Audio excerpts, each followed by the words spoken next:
9 जो आपने बड़े काम गिनवाए हैं उसमें एक भी ऐसा काम नहीं है जो हरियाणा के नौजवानों से जुड़ा हुआ हो। कहूं हमारी पार्टी के सभी नेता आज प्रदेश की जनता को भाजपा के कुशासन से छुटकारा दिलवाना चाहते हैं। अब गुटबाजी की बात आप भाजपा के मामले में तो नहीं करते कि एक कुशल संगठनकर्ता को भाजपा ने दरकिनार करके एक डमी प्रदेश अध्यक्ष को जो है डमी व्यक्ति को जो है भाजपा का प्रदेश अध्यक्ष बना दिया। हरियाणा युवा कांग्रेस के प्रदेश अध्यक्ष दिवांशु बुद्धिराजा आज चरखी दादरी में कार्यकर्ता मीटिंग को संबोधित करने के लिए यहां पहुंचे हैं। राजनीतिक हालातों को लेकर उनसे हम चर्चा करेंगे। तो दिवांशु, फिलहाल जो आपके यूथ के जोड़ने की जो अभियान प्रक्रिया वो किस तरह है, क्या पूरे हरियाणा में हो चुकी है?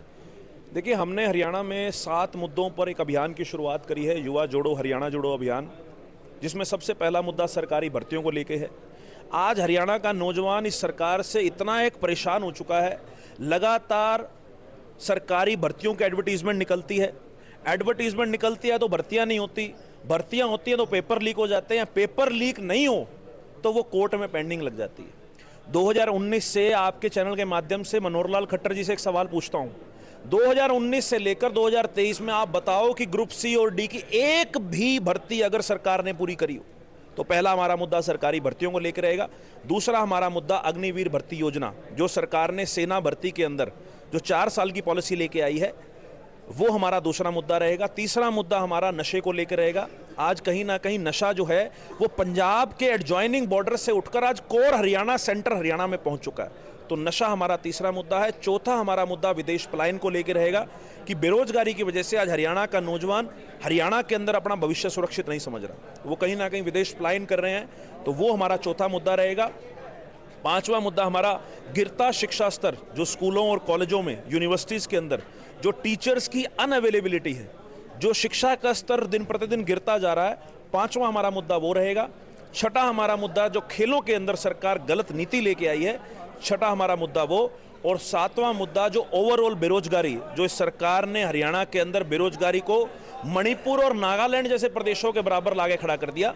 इन 7 मुद्दों पर हरियाणा सरकार को घेरने के लक्ष्य से हरियाणा के सभी नौजवानों को एक छतरी के नीचे इकट्ठे करने के उससे हम लोग काम कर रहे हैं और इस अभियान के माध्यम से सरकार को घेरने का काम करेंगे। युवा कांग्रेस द्वारा पहले हरियाणा में कोई अभियान नहीं चला इतना ज़्यादा, ये आगामी कोई चुनाव को लेकर रणनीति तैयार की जा रही है या फिर युवा को विधानसभा और लोकसभा चुनाव में अपनी दावेदारी पेश कर रहे हैं? आपकी जानकारी दुरुस्त करने के लिए मैं बताऊं कि जब अग्निवीर भर्ती योजना इस सरकार लेके आई थी तो फौज बचाओ देश बचाओ का अभियान हरियाणा युवा कांग्रेस ने चलाया।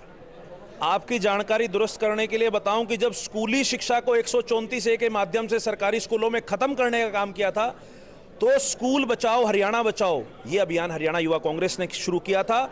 और अभी हाल ही में CET का पेपर ग्रुप सी का जो इस सरकार ने एक ड्रामा बनाने का काम किया, उसके खिलाफ एक बहुत बड़ा अभियान, जिसमें करनाल मनोहर लाल खट्टर के आवास का घेराव भी हमने किया।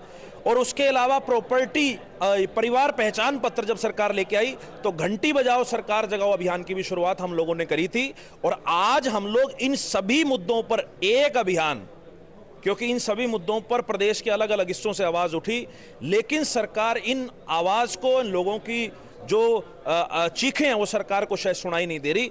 नौजवानों की आवाज को इकट्ठा करके प्रदेश सरकार के समक्ष उठाने के लक्ष्य से हम लोग इस अभियान के तहत प्रयासरत हैं। क्योंकि आगामी चुनाव में क्या दावेदारी ठोकेंगे यूथ की विधानसभा और लोकसभा चुनाव? बिल्कुल हरियाणा का नौजवान ये चाहता है कि हरियाणा के विधानसभा में हरियाणा का नौजवान बैठा हो, हरियाणा का नौजवान MP चाहता है सांसद के अंदर, क्योंकि ये नेचुरल सी बात है। सेम एज ग्रुप का कोई भी व्यक्ति हो वो उसकी भावना समझता है, उसकी दुख दर्द समझता है, उसकी परेशानियां समझता है। बिल्कुल हरियाणा युवा कांग्रेस ये प्रयास कर रही है कि हमारे मजबूत साथी जो विधानसभा स्तर पर, लोकसभा स्तर पर, अपनी बूथ स्तर पर काम कर रहे हैं, उनके लिए हम लड़ाई लड़ेंगे। और उनको इस बार लोगों ने मन बना रखा है, इस बार चुनाव का इंतजार, ये मैं कहता हूं, इस बार लोकसभा विधानसभा चुनाव का इंतजार कोई राजनीतिक दल नहीं कर रहा, ना भाजपा चुनाव का इंतजार कर रही है, ना कांग्रेस इंतजार कर रही है। इस बार तो लोग चुनाव का इंतजार कर रहे हैं और उस दिन का इंतजार कर रहे हैं जब 2024 में विधानसभा चुनाव के समय वो पेटी उनके सामने होगी, जिसके सामने वो बटन दबाकर इस सरकार की चीखें निकलवाने का काम करेंगे। भारतीय जनता पार्टी 9 साल पूरे होने पर अपना विशेष कार्यक्रम करे। अमित शाह भी हरियाणा में आ रहे हैं, कहीं ना कहीं लगता है कि हरियाणा सरकार ने अच्छा काम किया है। 9 साल के 9 बड़े काम मनोहर लाल खट्टर जी ने बड़े बड़े इश्तिहारों के माध्यम से अखबारों में दिए। मैं तो हैरान रह गया कि चंडीगढ़ एयरपोर्ट पे भी बड़े बड़े इश्तिहार लगे हुए हैं। मैं आपके चैनल के माध्यम से पूछता हूं खट्टर साहब से, 9 जो आपने बड़े काम गिनवाए हैं उसमें एक भी ऐसा काम नहीं है जो हरियाणा के नौजवानों से जुड़ा हुआ हो। उसमें यह नहीं बताया कि कितनी सरकारी भर्तियां करी, उसमें यह नहीं बताया कि कितने बाहर से निवेश हरियाणा के अंदर लेके आए। तो ये पूर्ण रूप से लोगों को बेवकूफ बनाने का काम और एक एडवर्टीजमेंट एजेंसी चलाने का काम भाजपा की सरकार में हो रहा है। हरियाणा कांग्रेस में कहीं ना कहीं गुटबाजी है, कहीं गुलाबी गैंग के नाम से प्रसिद्ध हैं भूपेंद्र हुड्डा, तो कहीं SRK के नाम से ये गुटबाजी चल रही है, तो क्या मानते हैं? पूरे हरियाणा के अंदर अक्रॉस एनी पार्टी, सभी पार्टीज के स्तर पर, सभी धर्मों के स्तर पर, सभी जातों के स्तर पर एक सर्वमान्य नेता के रूप में चौधरी भूपेंद्र सिंह हुड्डा जी को लोगों ने स्वीकार कर लिया है। आज हरियाणा की जनता भूपेंद्र सिंह हुड्डा जी के 10 साल के राज को, 10 साल के शासनकाल को याद कर रही है। लोग वो याद कर रहे हैं समय जब किसानों को उचित मूल भाव मिलता था। नौजवान याद कर रहा है जब रोजगार के लिए कोई दर दर की ठोकरें नहीं खानी पड़ती। SRK SRK तो मीडिया ने नाम दिया है। आपने सुना कि SRK जिनकी आप संज्ञा दे रहे हैं, क्या उन्होंने अपने मुंह से बोला कि मेरा नाम SRK है? मीडिया संज्ञा देना चाहे, मीडिया का अधिकार है, लोकतांत्रिक देश है, अपनी बात रखने का अधिकार है। लेकिन ये मैं आपको बात कहूं, हमारी पार्टी के सभी नेता आज प्रदेश की जनता को भाजपा के कुशासन से छुटकारा दिलवाना चाहते हैं और सभी अपने अपने स्तर पर इसके लिए प्रयास कर रहे हैं। भाजपा का प्रदेश अध्यक्ष बदला है, तो कहीं ना कहीं लगता है कि हरियाणा में राजनीति दौर बदल सकता है। अब गुटबाजी की बात आप भाजपा के मामले में तो नहीं करते। भाजपा का प्रदेश अध्यक्ष इसलिए बदला क्योंकि धनखड़ साहब की और खट्टर साहब की गुटबाजी चल रही थी। ये बात मीडिया में नहीं आती। खट्टर साहब और धनखड़ साहब की जो फ्रैक्शन बाजी थी उसका नतीजा है कि एक कुशल संगठनकर्ता को भाजपा ने दरकिनार करके एक डमी प्रदेश अध्यक्ष को जो है, डमी व्यक्ति को जो है भाजपा का प्रदेश अध्यक्ष बना दिया।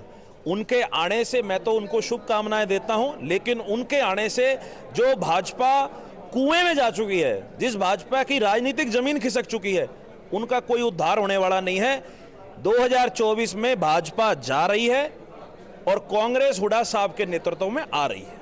धन्यवाद। देखिए, ये युवा कांग्रेस के प्रदेश अध्यक्ष दिवांशु बुद्धिराजा थे। इनका ये कहना है कि कांग्रेस की बजाय भाजपा में ज़्यादा गुटबाजी है, और साथ के साथ इनका ये भी कहना है कि आगामी विधानसभा और लोकसभा चुनाव में युवा जो कांग्रेस है उसके बहुत कई ऐसे नेता होंगे जो आगे दावेदारी पेश करेंगे। यह तो आप समय बताएगा, आने वाला समय बताएगा आगामी चुनाव में कांग्रेस किस मोड़ पर पहुँचती है। चरखी दादरी से मेरे सहयोगी पुनीत सोनान के साथ प्रदीप साहू।